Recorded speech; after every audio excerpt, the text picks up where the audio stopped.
एक अगर mutual fund industry की बात करें तो उसके लिए भी एक बड़ी खबर यहाँ पर निकल कर आ रही है, क्योंकि अब जियो फाइनेंशियल सर्विसेज म्यूचुअल फंड कारोबार में भी एंट्री लेने जा रहा है ब्लैक रॉक के साथ मिलकर, और इसको सेबी की सैद्धांतिक मंजूरी मिल भी चुकी है। फाइनल अप्रूवल अभी आने बाकी है। ये एक्सचेंजेस पर जियो फाइनेंशियल सर्विसेज की तरफ से अपडेट भी आया है। 50-50 जेवी के साथ ये दोनों ही कंपनियां म्यूचुअल फंड कारोबार में उतरेंगी और काफी बड़ा निवेश यहाँ पर करने जा रही है। दोनों ही कंपनियों ने एसेट मैनेजमेंट बिजनेस के लिए करीब $15 करोड़ का निवेश करने की घोषणा की है।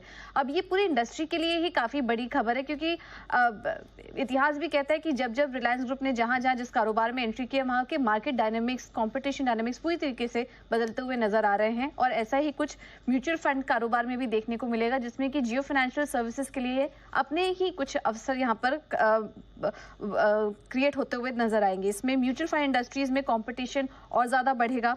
66 लाख करोड़ से ज्यादा की म्यूचुअल फंड इंडस्ट्री है पहले ही, और इसमें और ज्यादा कंपटीशन बढ़ता हुआ नजर आएगा।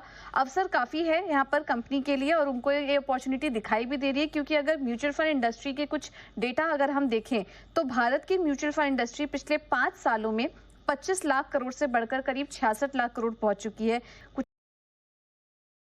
एक्सपर्ट का यह भी कहना है कि इस जेवी के साथ कुछ अपने एक मजबूत डिस्ट्रीब्यूशन और नेटवर्क के जरिए वो अपने खुद के ही 50 मिलियन नए यूजर्स यहां पर जुड़ने का अनुमान है। ये कुछ मार्केट एक्सपर्ट इस जेवी के बाद बता भी रहे हैं। तो एक बड़ा अवसर है। हालांकि जियो फाइनेंशियल सर्विसेज के स्टॉक पर नजर डालें तो पिछले 6 महीने में ज्यादा कुछ प्रदर्शन नजर नहीं आया, 8% की गिरावट ही थी।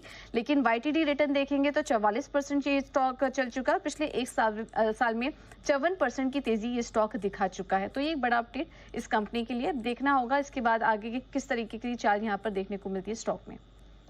ऑलराइट, ये है आपके लिए Jio financial services. I think Ashu sir इस पर एक व्यू भी रखते हैं। जी आशु सर। पांचों व्यू नहीं है जियो फाइनेंशियल की। हमने भी पिछले दिनों में कॉल दी थी।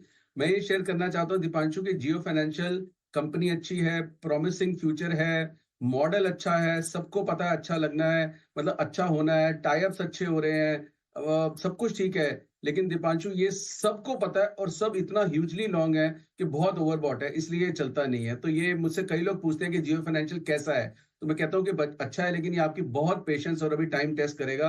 तो आपको जैसे एक टाइम पे पूना वाला फिनकॉर्प ने बहुत पेशेंस टेस्ट की थी, महीनों महीनों सालों तक नहीं चला था, क्योंकि उसमें भी एक ये मतलब बहुत ही नामी गरामी नाम था कि उन्होंने फाइनेंशियल सर्विसेज शुरू किया, एक्वायर किया।